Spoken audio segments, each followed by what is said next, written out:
लोग recording start कर लेते हैं। बस आज से हम लोग न्यू टॉपिक पढ़ेंगे। तुम लोग पहले बता दो कि तुम लोगों का एक्सरसाइज वो कंप्लीट हो चुका है क्या? बोलो था।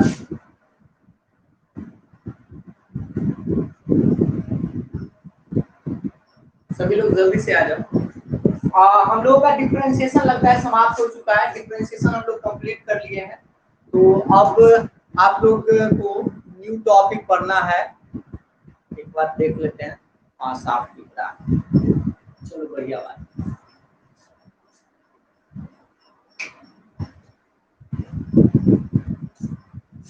तो क्या स्टार्ट करें न्यू टॉपिक? अगला एक्सरसाइज स्टार्ट करें। बोलिए। 5.8 तक आप लोग कंप्लीट कर चुके होंगे। कोई बोल नहीं रहा, आवाज आ नहीं रहा है। कोई बोलो।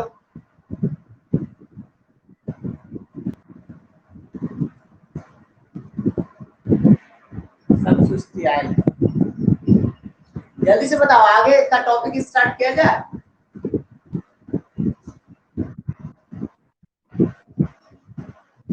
चलो देख, चलो अरे आज से हम लोग एप्लीकेशन ऑफ डेरिवेटिव्स के बारे में पढ़ते हैं, यानी कि चैप्टर नंबर 6।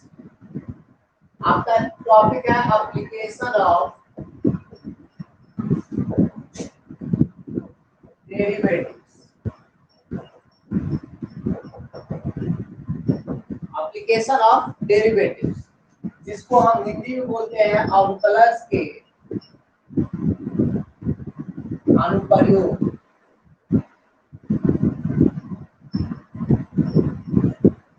अवकलज के अनुप्रयोग, जैसे देखो बुआ सर, अवकलज के अनुप्रयोग से हमें हमारा क्या तात्पर्य है और इसका क्या मतलब होता है। जैसे हमने अभी तक क्या किया कि 5.2 से लेकर 5.8 तक एनसीईआरटी में डिफरेंशिएशन सीखा। उन सारे एक्सरसाइज में हमने क्या निकाला? dy/dx निकाला।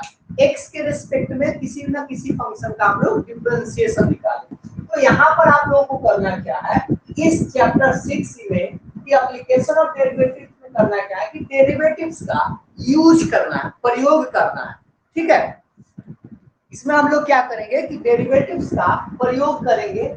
और अर्थात सीधी सी बात आप समझिए कि आप dy/dx को 3 नाम से जानते हैं। dy/dx को पहला तो एक नाम यह है कि आप जिसको बोलते हैं differentiate with respect to x। Hindi में बोलते हैं x के सापेक्ष डिफरेंशिएट ऑफ y लिख देते हैं। Differentiate of y with respect to x, x के सापेक्ष y का अवकलज, y का अवकलज। दूसरा, इसको हम दूसरा नाम इस तरह से जानते हैं, the rate of change of y with respect to x। Hindi में इसको बोलते हैं x के सापेक्ष y में परिवर्तन की दर, परिवर्तन की दर। तीसरा इसको हम बोलते हैं, तीसरा नाम स्लोप ऑफ टेंजेंट, जिसको हिंदी में बोलते हैं स्पर्श रेखा की ढाल, स्पर्श रेखा की ढाल। ठीक है बुआ सर, एक बात फिर से समझ लो हमारा बात यह कि dy/dx जो हम लोग अभी तक सीखे उसको हम 3 नामों से जानेंगे। ठीक है, क्या नामों से जानेंगे? 3 तरह के नाम से जानेंगे। पहला कि डिफरेंशिएशन ऑफ y का डिफरेंशिएशन कर रहे थे किसके रेस्पेक्ट में? x के रेस्पेक्ट में। तो ये तो आप लोग सीख चुके हैं 5.2 से लेकर 5. लगभग 8 तक। ये आप लोगों ने ये आप टॉपिक सीख चुके हैं। अब तो हम लोगों का टॉपिक सीखना है dy/dx का ही मतलब कि the rate of change of y with respect to x, x के सापेक्ष y में परिवर्तन की दर के बारे में आप लोगों ठीक है। और उसके बाद फिर सीखना है कि स्लोप ऑफ टेंजेंट क्या होता है, स्पर्श रेखा की ढाल क्या होता है। तो बुआ से पहले बता दो कि dy by dx का यूज हम लोगों को सीखना है। यूज में आप लोगों को पहले यही टॉपिक सीखना है, इसके बारे में आप पहले से सीख चुके हैं। अब जो आपका टॉपिक है यही सीखना है। यहाँ तक में किसी को दिक्कत है क्या? बोलो।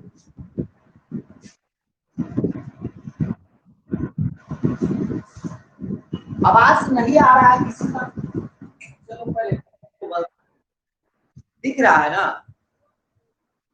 थोड़ा सा इसको जल्दी आधा मिनट में नोट कर लो, बस आधा मिनट, ज्यादा समय नहीं। इसमें हम लोग नोट करते जाओ साथ ही साथ थोड़ा सा। इसमें हम लोग समझेंगे कि पहले हमें एप्लीकेशन ऑफ डेरिवेटिव्स में कौन कौन से टॉपिक पढ़ने हैं, उन सब टॉपिक के बारे में नाम जान लेंगे आज पहला क्लास में, ताकि हमें बाद में दिक्कत ना हो कि हमें कौन कौन सा टॉपिक पढ़ना है। बोलो ना। क्या दिक्कत है, बोलो बउआ।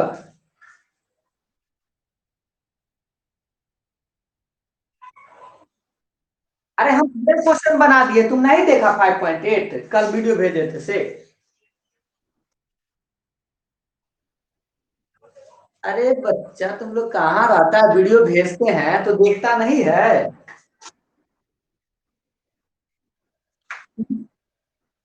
यूट्यूब पर, यूट्यूब पर।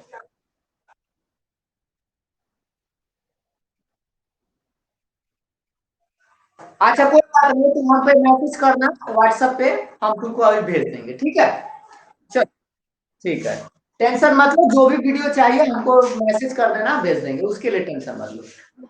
टॉपिक होगा प्लस के प्रयोग, जिसमें कि आप लोगों को ये समझ में आया होगा कि dy बाई dx को हम लोग तीन नामों से जानते हैं। पहला तो डिफरेंशिएशन के नाम से, दूसरा rate of change of Y मतलब रेट ऑफ चेंज के नाम से, और तीसरा स्लोप ऑफ टेंजेंट के बारे में। ये तो हम लोग नंबर 1 में आप लोग डिफरेंशिएशन सीख ही गए हैं। जितना भी अभी तक आप लोगों ने डिफरेंशिएशन सीखा, उन सब में आप लोगों ने dy बाई dx निकाला।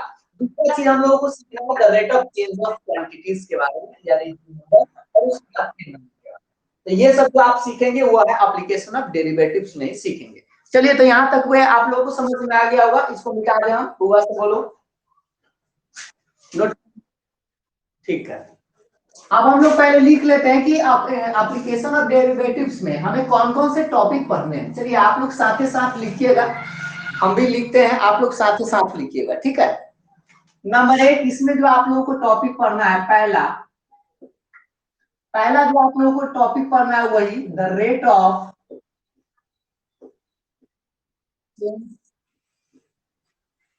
क्वांटिटीज। हिंदी में इसको बोलते हैं परिवर्तन की दर, परिवर्तन की दर। दूसरा जो आपको टॉपिक पढ़ना है increase and decreasing. Increasing decreasing को लिखते जाना होगा से साथ ही साथ, ठीक है? इंक्रीजिंग डिक्रीजिंग को हिंदी में बोलते हैं वर्धमान, और दूसरा और ह्रास।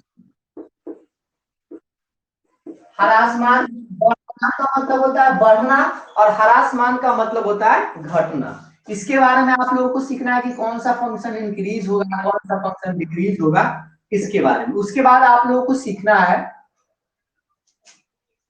अप्रोक्सीमेशन, नहीं, tangents and normal, tangents and normal, स्पर्श रेखा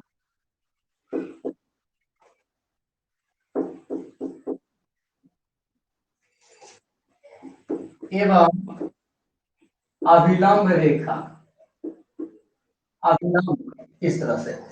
उसके बाद आप लोगों को जो चौथा जो टॉपिक पढ़ना है वो है अप्रोक्सीमेशन।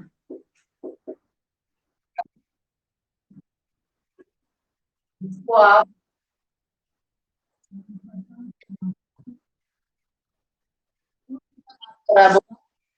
वरिष्ठ एमडी वरिष्ठ, माइक बंद कर दूंगा। हाँ, देखो लास्ट जो आप लोगों को इसमें टॉपिक पढ़ना है वो है आपका maxi and minima, maxima and minima, जिसको आप मैक्सिमम वैल्यू इस तरह से आप महत्तम और न्यूनतम के नाम से जानते होंगे,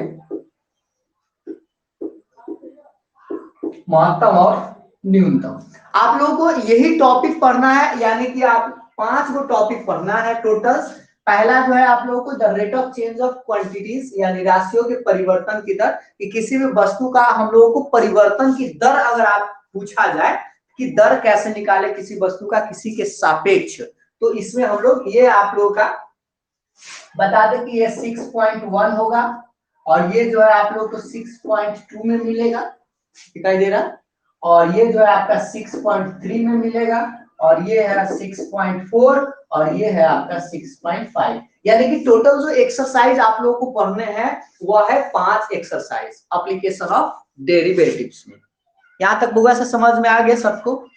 ये बस हम लोग को क्या क्या पढ़ना है अभी हम यह बताए हैं, फिर इसके बारे में जब हम पढ़ेंगे वारी वारी से एक एक टॉपिक को, पहले हम आज से स्टार्ट करेंगे the rate of change of quantities के बारे में, फिर इंक्रीजिंग डिक्रीजिंग, फिर टेंजेंट्स एंड नॉर्मल, फिर अप्रोक्सीमेशन और मैक्सिमा एंड मिनिमा। तो इस सब के बारे में हम बारी बारी से डिटेल्स में पढ़ेंगे। तो आज के क्लास में हम लोग बात करेंगे special the rate of change of quantities क्या होता है, कैसे किसी वस्तु का हम रेट ऑफ चेंज निकालते हैं।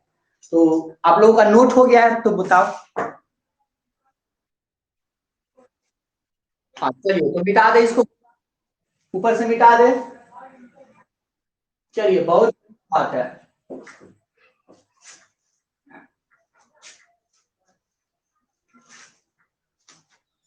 चलिए, हेड टॉपिक्स का हेडलाइंस डालिए। आज का जो टॉपिक्स है वो हमारा the rate of change of quantities.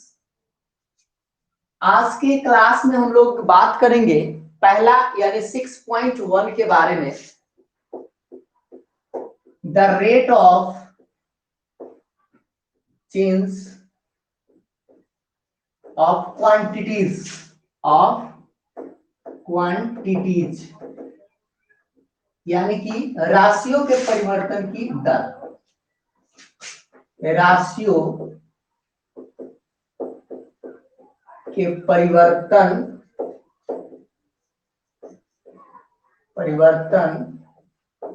की दर। वैसे साफ सुथरा से सबको दिखाई दे रहा है ना पूरा अच्छा से?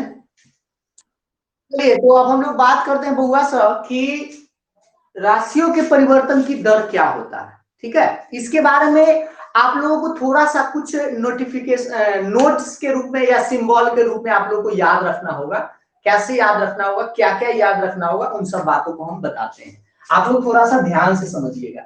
जैसे आप लोग यह बात जानते हैं कि अगर हम आपसे पूछे, बउआ से सुनिए ध्यान से, अगर हम आपसे पूछे कि y का x के सापेक्ष अवकलज को हम लोग क्या बोलते हैं, थोड़ा सा बताओ था।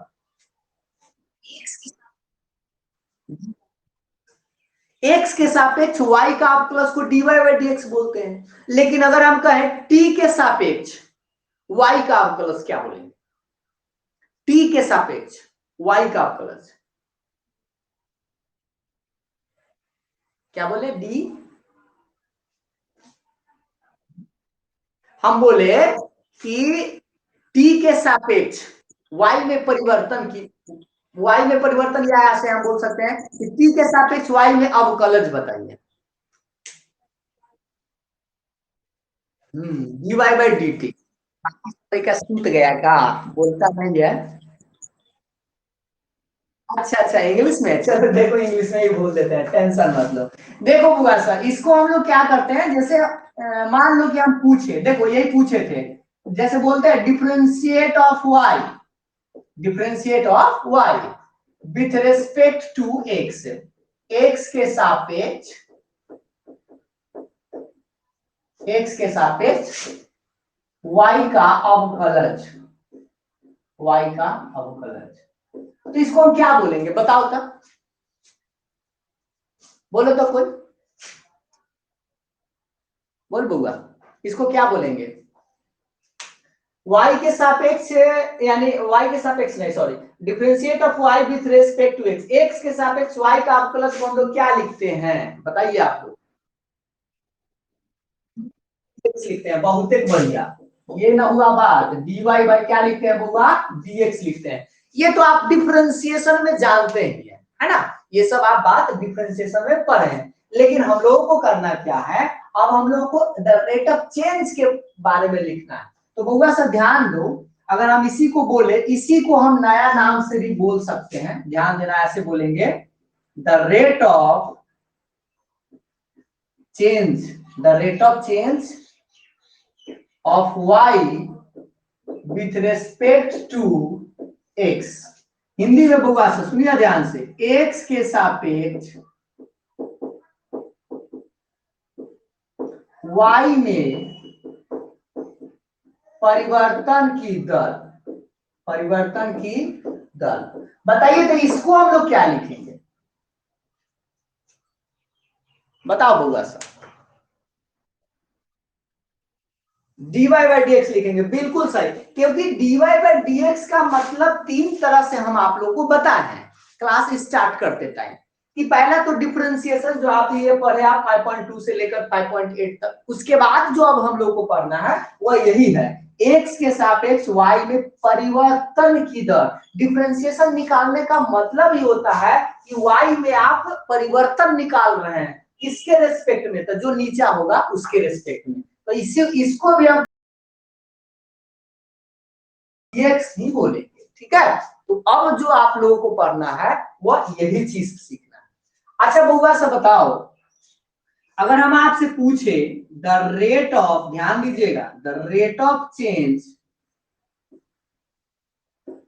Of x with respect to t, Hindi में t के सापेक्ष, बहुत बढ़िया, t के सापेक्ष परिवर्तन की दर। अब आप लोगों को बात समझ में मेरा आ रहा होगा, क्या लिखेंगे बताओ तो बउआ सब। पहले तो किसमें, देखो इस याद रखना, द रेट ऑफ चेंज भाई किसमें, चेंज आखिर किसमें हम करना चाह रहे हैं? एक्स में, तो याद रखिए ऊपर में एक्स लिखिए। किसके रेस्पेक्ट में करना चाह रहे हैं? तो टी के रेस्पेक्ट में। और टी से क्या, किसको डिनोट करते हैं, कोई बताएगा? टी से किसको डिनोट करते हैं? टी से हम लोग किसको डिनोट करते हैं? बोल बुआ, टी किसको? टाइम, बहुत बढ़िया, बोलता है लेकिन लेट से ना, टाइम को डिनोट करते हैं, सही बात है। चलो अगला, अगला देखना बुआरे ध्यान से, अगर हम आपसे पूछे द रेट ऑफ, ध्यान दीजिएगा, the rate of change of area, सुनिएगा ध्यान से, area with respect to radius, with respect to radius. चलिए इसको बताइए, त्रिज्या के सापेक्ष, त्रिज्या के सापेक्ष क्षेत्रफल में परिवर्तन की दर, क्षेत्रफल, क्षेत्रफल में परिवर्तन की दर। बउआ साहब कोई लड़का एकरा बताओ, एकरा का लिखेंगे बोला, क्या लिखेंगे? एक्स, ये हाँ, अच्छा बोला Vishal Kumar, DA by D are.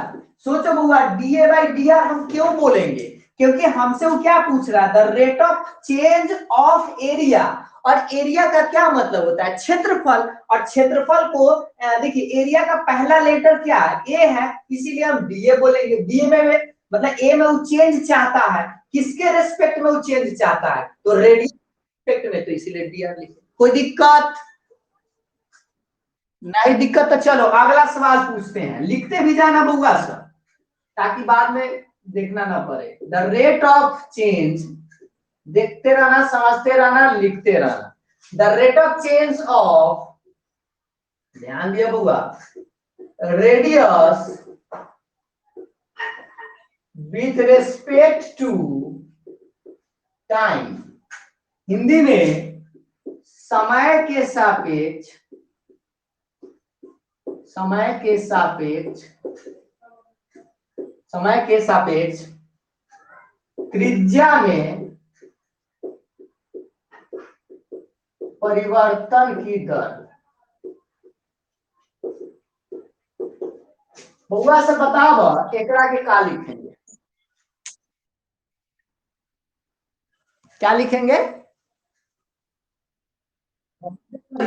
तो अब आप लोग को मेरा बात समझ में आ गया होगा। dr लिखेंगे ऊपर ना, dr भाई ऊपर क्यों लिखे? क्योंकि वह इस बार रेडियस में चेंज चाहता है। रेडियस कहने का मतलब जिसको हम त्रिज्या के नाम से जानते हैं, जैसे वृत्त का त्रिज्या, गोला, घन, पढ़े होंगे ना, वृत्त, शंकु, ये सब आप पढ़े होंगे। अभी सब सारे चीजों के जो फॉर्मूलाज होते हैं उन सब के बारे में आप लोग को पता होना चाहिए। तो इसीलिए हम क्या किए, हमको रेडियस में वो परिवर्तन चाह रहा है तो dr लिखे, और किसके सापेक्ष, तो समय के सापेक्ष, तो बउआ लिखेंगे dt। समझ में आ गया सबको? बोलो। अच्छा बउआ चलो तो दो चार सवाल पूछते हैं, सब तब तक नोट भी कर लेना तुम लोग। बताओ अगर हम आयतन में परिवर्तन की दर पूछे समय के सापेक्ष तो क्या बोलेंगे उसको? dv बाई, अच्छा रजनीश कुमार बोलेगा इस बार? नहीं बोलता है, चुपचाप बैठा है बेचारा। ऐसे चुपचाप बैठा रहेगा तो सुत जाएगा ना, नींद पड़ जाएगा। अच्छा रजनीश कुमार तुम बोलेगा कि अगर हम घन का पृष्ठीय क्षेत्रफल, घन समझते हैं ना आप लोग, घन का पृष्ठीय क्षेत्रफल सरफेस एरिया जिसको बोलते हैं, क्यूब का अगर सरफेस एरिया में परिवर्तन की दर समय के सापेक्ष पूछे तो क्या लिखेंगे?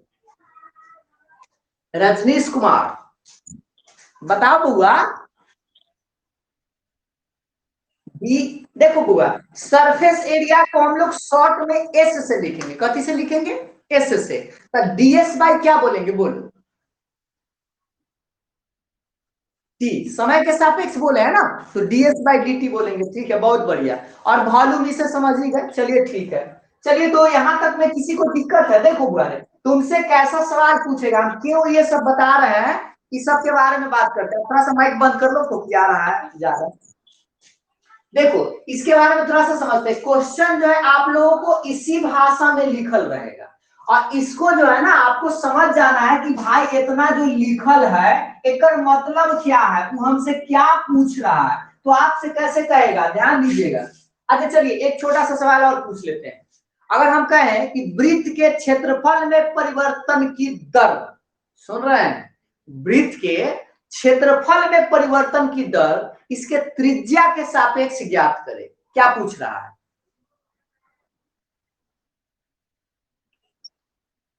डीए बाई डीआर पूछ रहा है, बहुत एक बढ़िया। चलो आप कोई से पूछते हैं, लेका सा आके खाली बोलता नहीं है। अच्छा इंग्लिश में, the rate of change of area with respect to its radius. अब बताओ, डीए बाई डी आर, बहुत एक बढ़िया। तो तुम लोगों को ये बात बताओ बुआ सर, क्या तुम लोग को ये बात समझ में आ गया कि भाषा में कोई चीज अगर पूछे तो उसका मतलब क्या है? द रेट ऑफ चेंज समझ जाना कि ऊपर में लिखना है ना, और किसके रेस्पेक्ट में तो उसको नीचा में लिखना। जैसे यहाँ देखो dy बाई dx लिखते हैं, अगर y लिखे ऊपर इसका मतलब y में चेंज करना चाह रहा है, किसके रेस्पेक्ट में, तो x के रेस्पेक्ट में। अगर हम dx बाई dt लिखे इसका मतलब x में वो चेंज करना चाह रहा है, किसके रेस्पेक्ट में, तो टाइम के रेस्पेक्ट में। अगर dA बाई dr लिखा है इसका मतलब एरिया में वो चेंज करना चाह रहा है, किसके रेस्पेक्ट में, तो रेडियस के रेस्पेक्ट में। अगर dr बाई dt है इसका क्या मतलब कि r में वो चेंज करना चाह रहा है, किसके रेस्पेक्ट में, तो टाइम के रेस्पेक्ट में। बोलो बुआ सा, यहां तक समझ में आ गया सबको? बस ये बोले क्या बोला, सब बोलो हाँ या ना में जल्दी से आंसर दो, तब तक हम इसको बहुत बढ़िया, तब तक इसको डिलीट कर देते हैं। आप लोग लिख लिया है ना सब लोग? स्क्रीनशॉट लेता नया नया टेक्नोलॉजी का इस्तेमाल खूब अच्छा से करता है, लेकिन याद रखना बुआ, कॉपी पर नोट भी कर लेना, नहीं तो भूल जाओ। क्यों? हाँ, आस्कत बुरी बला है, सुना है ना? हाँ, लिख जरूर लेना, साथ ही साथ लिखते जाना, ज्यादा अच्छा रहेगा। अच्छा बुआ से बताओ, the rate of change of quantities के बारे में समझ में आ गया ना, कि उसको हम लोग शॉर्ट में कैसे लिखते हैं और डिटेल्स में क्या बोलते हैं। जैसे आप कुछ उदाहरण के माध्यम से समझने का हम प्रयास करते हैं। जैसे देखना होगा, एक सवाल पर बात करते हैं, find the rate of change of the area, find the rate of change of the area of a circle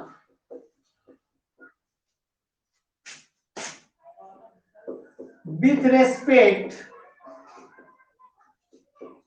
to its radius when r is equal to 10 centimetre. होगा सर, हिंदी में सुन लो ध्यान से,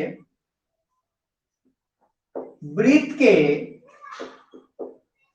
या इसको ऐसे लिखे, त्रिज्या के सापेक्ष, या ऐसे लिखे, क्या बोलते हैं, वृत्त का, हाँ वृत्त, वृत्त के क्षेत्रफल में, वृत्त के क्षेत्रफल में इसकी त्रिज्या के सापेक्ष, त्रिज्या के सापेक्ष परिवर्तन की दर,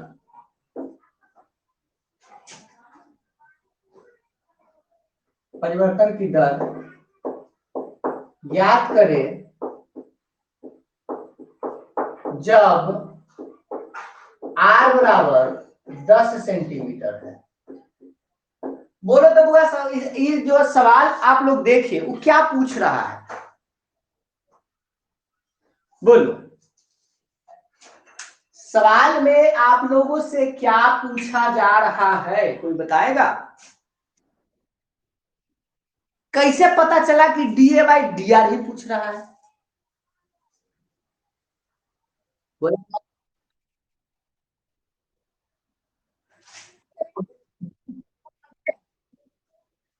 हाँ हाँ, बहुत बढ़िया।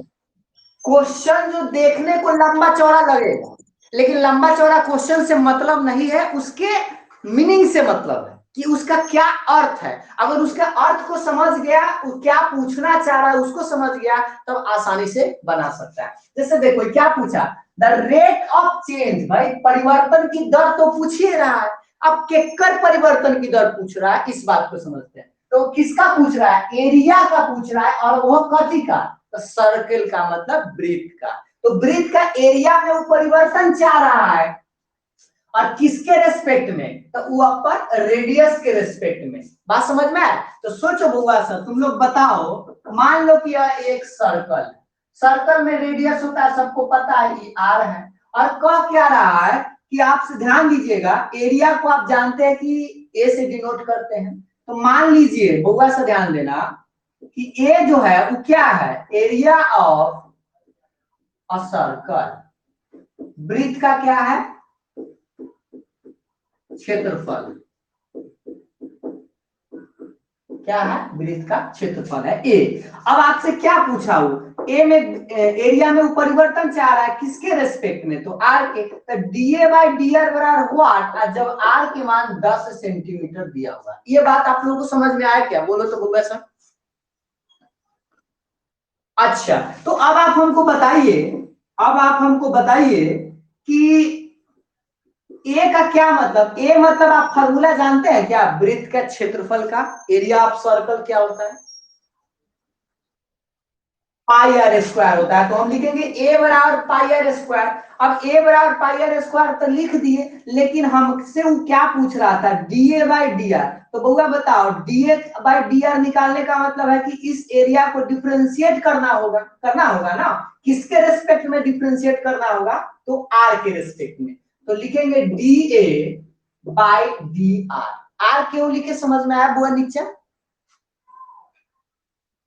क्योंकि वो आर के रेस्पेक्ट में वो हमसे पूछ रहा था। तो बताओ इधर भी तो तुम डी बाई डी आर लिखेगा और इधर तो पाई आर स्क्वायर रहेगा, यहां तक में कोई दिक्कत? पहले हम ए बराबर पाई आर स्क्वायर लिखे से कोई दिक्कत है क्या इसमें? ये वाला अच्छा ये बताओ, ये क्वेश्चन का क्या पूछ रहा था, कुछ समझा नहीं, बताओ। एरिया और त्रिज्या नहीं पूछ रहा है, एरिया में परिवर्तन पूछ रहा है, त्रिज्या। तो एरिया में परिवर्तन मतलब डीए पूछ रहा है, और किसके सापेक्ष था? आर के सापेक्ष, त्रिज्या के सापेक्ष था, इसीलिए डीए बाई डी आर बराबर व्हाट लिखे हैं। और जब आर के मान को आ रहा था कै सेंटीमीटर, 10 सेंटीमीटर। तो हमको डीए बाई डी आर निकालना है, और उसके लिए पहले ए बराबर पाई आर स्क्वायर पता है। अब इसको हम डिफरेंशिएट किए हैं आर के रेस्पेक्ट में। अब आर के रेस्पेक्ट में क्यों डिफरेंशिएट किए? क्योंकि हमको डीए बाई डी आर पूछ रहा है। बता तो बुआ साहब कि पाई आर स्क्वायर, पाई तो कांस्टेंट होता है पता है ना, आर स्क्वायर का डिफरेंशिएशन आर के रेस्पेक्ट में कितना होगा, कोई बताओ? बहुत बढ़िया, तो 2r होगा, यानी कि आपका आंसर आया 2 पाई आर। आंसर आया ना वो 2 पाई आर। लेकिन वो क्या पूछ रहा था, ध्यान दीजिएगा, कह रहा था वो क्वेश्चन कह रहा था कि आर के मान का सेंटीमीटर, 10 सेंटीमीटर आपको रखना है। तो इसमें आप 10 सेंटीमीटर रख दीजिए, तो लिखेगा डीए बाई डी आर बराबर, ध्यान दीजिएगा, डीए बाई डी आर बराबर 2 पाई आर आया था ना होगा, 2 पाई गुने, और आर का मान जितना दिया हुआ रहेगा उतना रख दीजिएगा। तो आर का मान 10, तो 10 गुना हो गया 20 पाई सेंटीमीटर। लेकिन एक और बात यहाँ पर समझिएगा, यहाँ पर एरिया है, और एरिया का यूनिट आप लोगों को समझ में आना चाहिए। बताइए तो मीटर, तो यहाँ सेंटीमीटर में है तो सेंटीमीटर स्क्वायर लिखिएगा। और इस तरह से उसके बाद बताइए आर का क्या होता है? आर मतलब त्रिज्या का, तो बटा में सेंटीमीटर, और यही आपका आंसर होगा। समझ में आया कि नहीं, बता दो एक बार। हाँ तो जल्दी से नोट कर लो, आधा मिनट में एक और क्वेश्चन बताते हैं।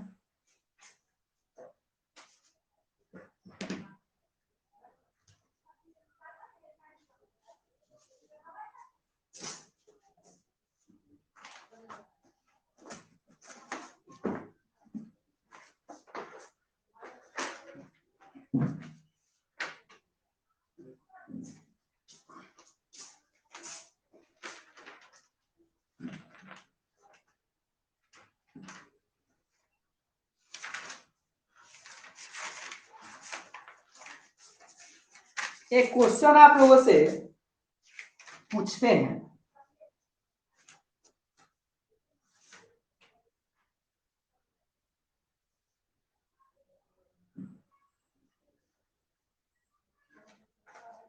नोट हो जाए तो बताना बुआ। एक क्वेश्चन पूछेंगे, उसका आंसर जो है तुम लोगों को कमेंट करके बताना है। नोट हो गया? चलो बढ़िया बात है। बुआ रे बताओ, अगर आप लोगों से, देखिए सुनिएगा, क्वेश्चन को सुनिएगा ध्यान से, ठीक है?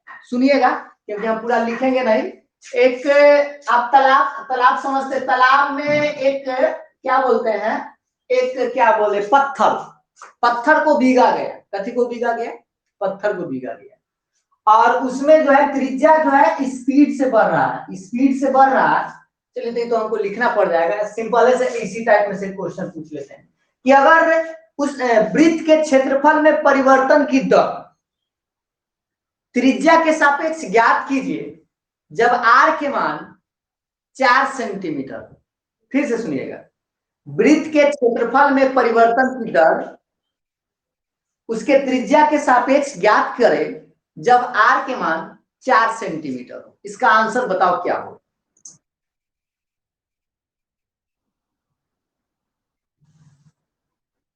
हाँ, तुम लोगों को कुछ नहीं करना था, यही क्वेश्चन पूछे थे कि अगर बस देखो यहाँ पर तुम लोग 2 पाई आर तो डीए बाई डी आर लेवे करेगा, इसमें बस आर का मान रख देना, कितना? 4, तो 4 गुना हो जाएगा 8। ठीक है, तो समझ में आया कि ना आज का क्लास? बता दो। तो कल कुछ बुक का एग्जाम्पल सीखेंगे पहले, ठीक है? एग्जाम्पल सीखेंगे, उसके बाद हम लोग एक्सरसाइज पर आएंगे। क्योंकि इसमें जो है ना थोड़ा सा लैंग्वेज वाला क्वेश्चन आप लोगों को मिलेगा, यानी भाषा के रूप में। तो पहले हम लोग को भाषा पर पकड़ बनाना होगा, और थोड़ा सा तुम लोग क्या करना, आज जो है ना पहले तुम लोग घन, घनाभ, गोला, शंकु, बेलन, ये सब के फॉर्मूला पहले देख लेना कि उस सब का फॉर्मूला क्या होता है। ठीक है, आज के मतलब होमवर्क तुम्हारा वही है कि घन, घनाभ, गोला, शंकु, बेलन, जो भी जितना भी आप 9th क्लास में 10th क्लास में पढ़े थे उन सारे चीजों के फॉर्मूला के बारे में देख लेना। अगर फॉर्मूला तुम लोगों को ना पता हो तो मेरे यूट्यूब चैनल पर जाना और तुम लोगों को इसका फॉर्मूला मिल जाएगा। ठीक है, तो आज का क्लास यहीं तक रोक दिया जाता है, फिर हम लोग बात करेंगे कल। आप लोगों को कुछ पूछना हो तो बोलना, उसका एक दिन क्लास ले लेंगे। ठीक है, तो चलो तो क्लास रोक दिया जाए, तो कोई दिक्कत नहीं ना है सर? तो मिलते हैं कल, आज का ये इतना है। Bye bye. बाय।